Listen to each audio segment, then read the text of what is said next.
Hi everyone, today we're looking at some of the best runs in the Cairngorms National Park. So if you're visiting the area and looking for some ideas of where to go running, this should be ideal for you. I've labelled this video as part 1 as I'll make more in the future. In fact, if you visit the links in the description below, you can check out these and other routes on my WordPress site and the Visit Cairngorms website as well. So before you watch this video, don't forget to hit the subscribe button, hit the notification bell if you like what you see, leave a like and drop a comment below.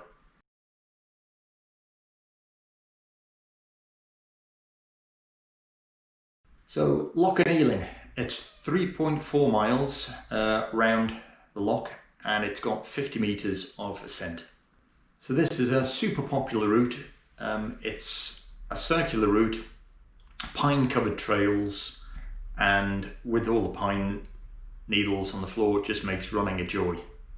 So running around this, it does have some undulations, it's not pan flat, but it's great fun. And as you're running around, you're looking at the Caledonian forest, you're running through the Caledonian forest in fact, and you get to look at a small ruined castle. I think it's a 14th century castle. It's on an island as well, so the views are really good. Loads of wildlife about. It's really popular walk as well. And in 2010, it was voted Britain's best picnic spot.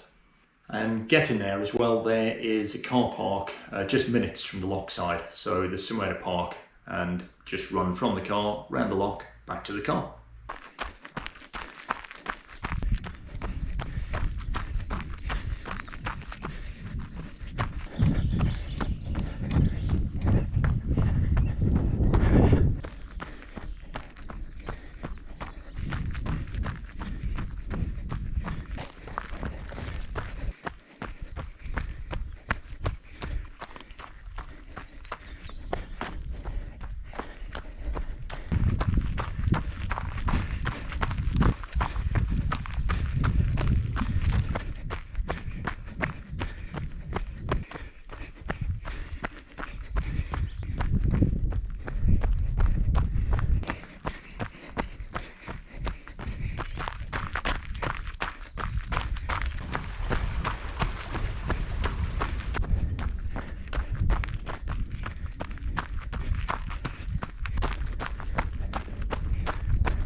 So the Coylum Campsite loop, it's 4.4 miles with 72 metres of ascent.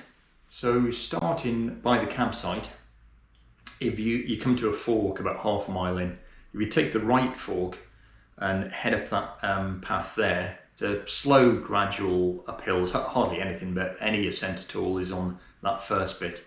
And just as you get to the top bit there, you look left, you've got magnificent views looking over the Caledonian forest, and you've got the Cairngorm mountain range in the distance as well. So by running the route in that direction also means when you turn around to head back towards the car, you're running downhill. It's only a very small amount of down, but it's enough so you can get a bit of speed up and you can put in a good Strava segment. It's a really fun run down. Path's nice kind of width.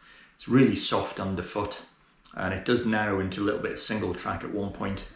It's really good running down that way. I always prefer running down that way than running up it. There's also somewhere to park the car. It's just on the road by the campsite, so there is somewhere to park. It's not a big car park, but there's parking along the road.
Loch Morlich, it's 4.5 miles and 15 metres of ascent.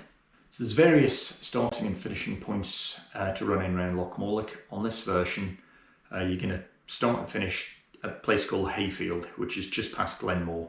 Loads of parking, there's a car park, there's a couple of car parks, and there's loads of parking along the side of the road as well. So you start off with nice wide hard packed trails for the first about third of the run. Before it narrows slightly, you go over a little bridge, trail narrows a little bit, and you go through the trees a bit more. So a little further along, you cross a second bridge, a bit bigger bridge, and as you cross that, you turn right and you get some of the best views you could hope for. You're basically looking across Loch Morlich up at the Cairngorms, fairly close up. It's a really good view. It's on loads of photographs out there. So as you continue to run around the loch, if you fancy it, you can even run along a sandy beach. It's really nice. I think it's Britain's highest beach.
So Meall, pronounced terribly, but that's how I pronounce it.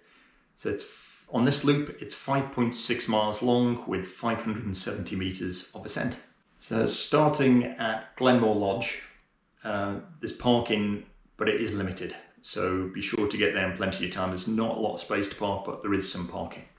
So you head out from the start up towards a place called the Green Loch, which you have to stop and look at the Green Loch. It's an amazing place.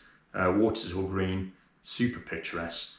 So when you've stopped, had a look at that, continue on until you get to Rivo and Bothy. Then you take a sharp left and head up the steep hill.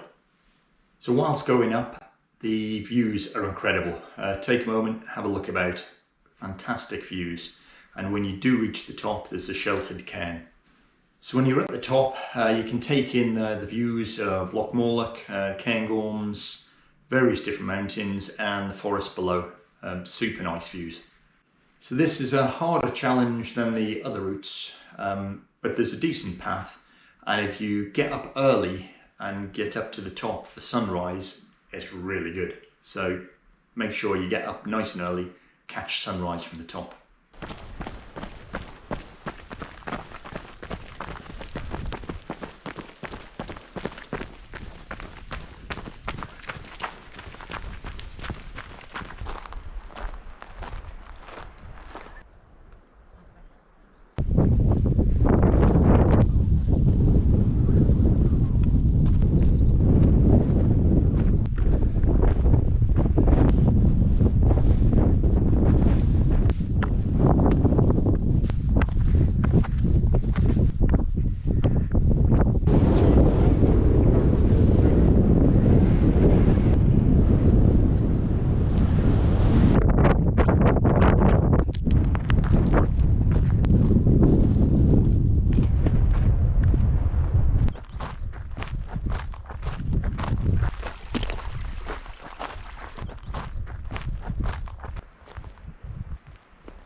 So Loch Einich, 13.7 miles and 388 metres of ascent.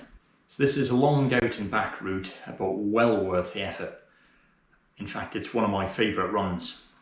There is parking at the start at a place called Whitewell, which is just past Inverdraoidh. Limited parking though. So it's a slight uphill going all the way out until you reach your destination, but that means when you turn around it's all downhill coming back. So the path you're going to be on is a nice path. It's on good estate tracks and it takes you up through Glen Einich. So the landscape dramatically changes as the loch itself is surrounded by big mountains, and you can just see it getting closer with each step. Really picturesque. You really get a sense of being in the middle of nowhere, total wilderness, more so than most other places. So it's a really nice feeling when you're out there. This really is a route you need to do, be it on foot, running, walking, on a mountain bike. Make sure you tick this one off.